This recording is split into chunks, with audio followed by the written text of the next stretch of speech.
Hello, friends, and welcome back to Malicious Compliance Stories. Today's story starts with a grocery run and ends with a verbal demolition derby, courtesy of a matron-level legend. But before we begin, best way to support our channel is to leave comments, like, and subscribe with the turned-on bell so you don't miss the new video every single day. Here we go. I helped a grandma load her groceries, then Karen shoved a cart at me. Big mistake. I went to the grocery store today for some essentials, and tragically, they were all healthy picks. Eggs, yogurt, spinach. Ugh. Managed to make it in and out of the store without any unfortunate run-ins with other people, and while I was walking to my car, I heard an older lady trying to get the attention of a cart wrangler in the parking lot. She was a little ways closer to the store than where I was parked in the same row. She was being ignored by a cart jockey with a full carriage of groceries and an open trunk on her car. Didn't take a rocket science to figure out what she wanted, so I walked over, made sure the goal was to get the stuff out of the carriage into the SUV, and did it. Took me about 2 minutes. The whole time, the lady was thanking me profusely, calling me a nice young man. I'm old enough now that it was flattering rather than condescending. Mid to late 30s. Don't rub it in. When all was said and done, and I'd made sure the trunk could close without smushing anything, I grabbed my own groceries, and the lady grabbed my arm to stop me. She was an older white lady, the kind where she doesn't look particularly frail, and if she wasn't white and was wearing sandals, I'd be confident she could nail an evading target at 30 yards with footwear of justice. For those confused by footwear of justice, behold, La Chancla shout out to user Czar992. As it was quite clear that it was a good idea to stay on this woman's good side, thank matron rather than frail grandma. While I was not okay with being grabbed, she wagged something papery and green in front of me and said I was going to give it to that boy over there after he helped me, but he apparently couldn't hear me, she said with an eye roll. Rather than try and argue, because again, this was a woman with whom one would not idly F, I took the green paper she was waving. It was a $100 bill. I was immediately like, nuh-uh, dish yours, take back, too much, that sort of thing. And then she gave me a look and said, young man, if you don't take that, I shall become difficult.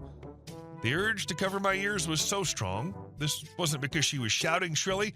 It was because the last time I heard a woman speak to me in that tone of voice, my earlobe got pinched and I was dragged to the appropriate authority. Rather than argue because I might have been born at night, but I wasn't last night, I took the money. Right after she released me, I felt something heavy slam into my side, knocking me off balance, but not quite tipping me over. Once I recovered my balance and looked at what hit me, which was a full cart of groceries, I saw a woman in her 40s wearing big sunglasses, presumably, staring at me from the back of her own SUV. Put this stuff in there. I'm in a hurry, says the woman. She then proceeds to start talking on a cell phone and avoiding eye contact with every expectation of me doing her bidding. Mind you, I was in black mesh shorts and a navy blue t-shirt. Folks who work for that grocery store wear white button-downs and khaki pants or shorts. It wouldn't have been okay even if I did work at the store. Pretty sure shoving a loaded cart someone's way is assault or something, but the sheer audacity of this woman left me stunned for a moment.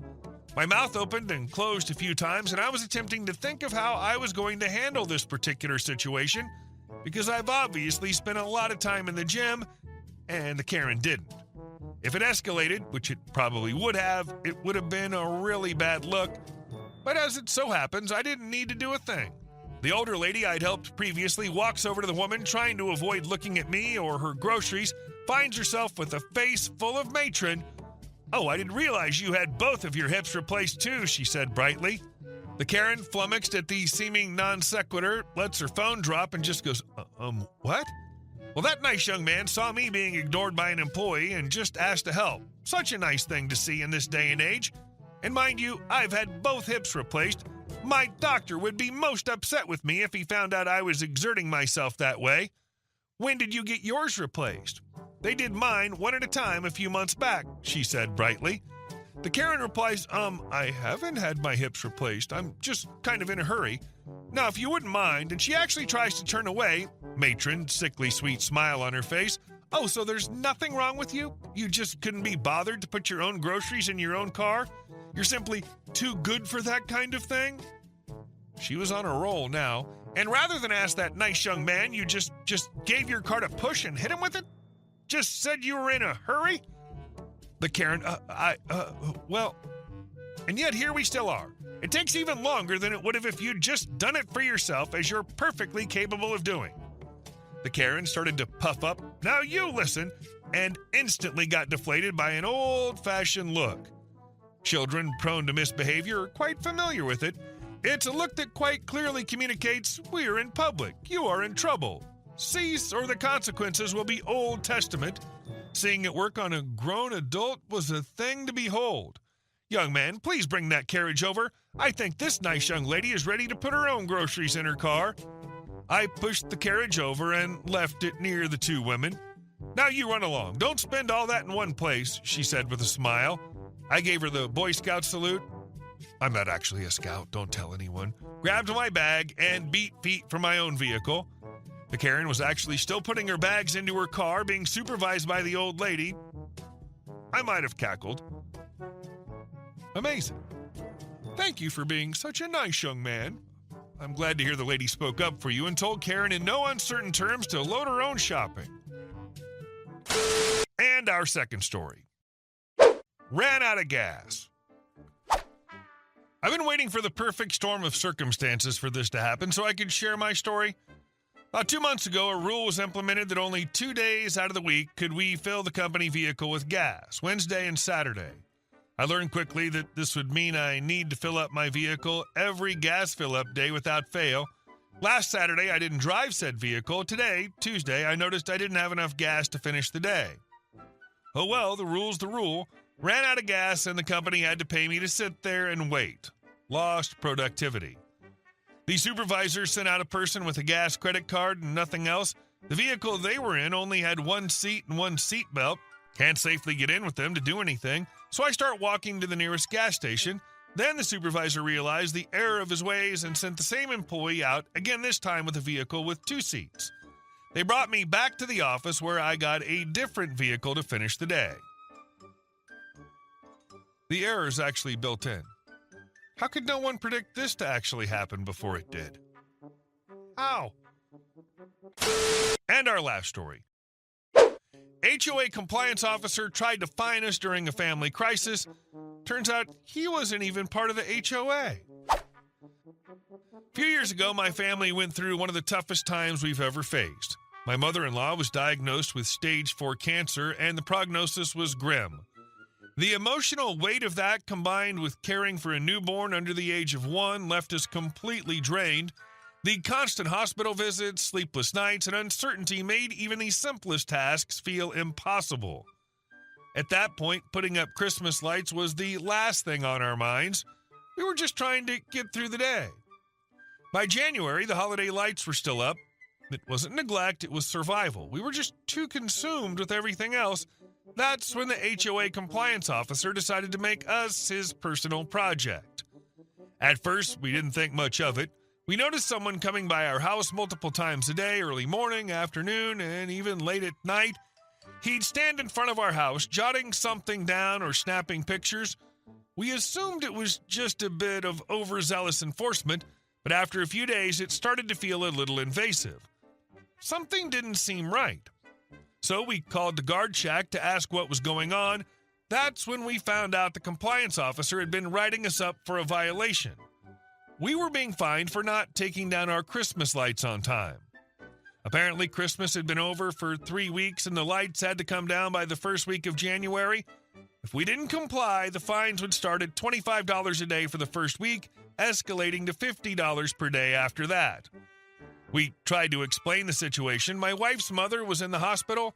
We had a newborn and we were simply too exhausted to worry about some decorations. But the officer's response? A cold, that's not my problem. Rules are rules. Take your lights down. That's when my wife, who'd been holding it together for so long, finally snapped. She stormed into the next HOA meeting, baby in tow, and let loose on the board and the general manager. She laid out everything, the emotional strain of caring for her dying mother, the sleepless nights, the overwhelming stress of being new parents, and yet here was this guy harassing us over some holiday lights. And then came the shocking twist.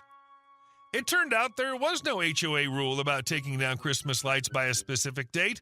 This was all fabricated by the compliance officer. Not only that, but he wasn't even a real HOA employee. He worked for the security company hired to manage the front entrance of the neighborhood.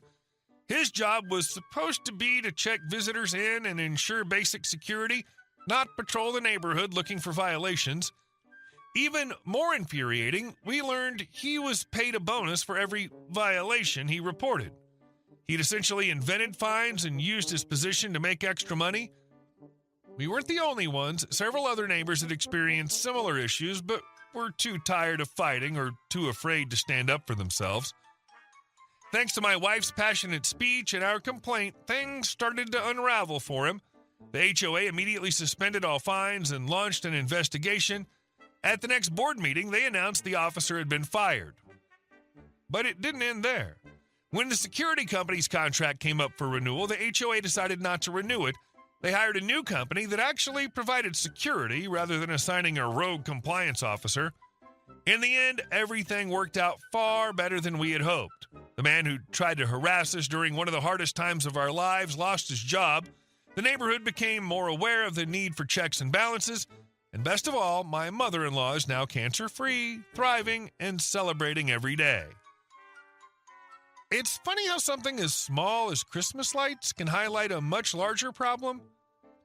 We never intended to make a statement, but when someone decides to kick you while you're already down, you're left with no choice but to stand up. But the fact that this compliance officer wasn't even an actual employee, that's wild. Like, this guy was basically cosplaying as authority and doing laps around the neighborhood with a camera and a personal vendetta. Not to mention the whole bonus for violations thing feels like the villain origin story of every petty tyrant who ever dreamed of writing tickets for jaywalking in a gated community. Hey guys, thank you all for watching the video. I'll see you in the next one.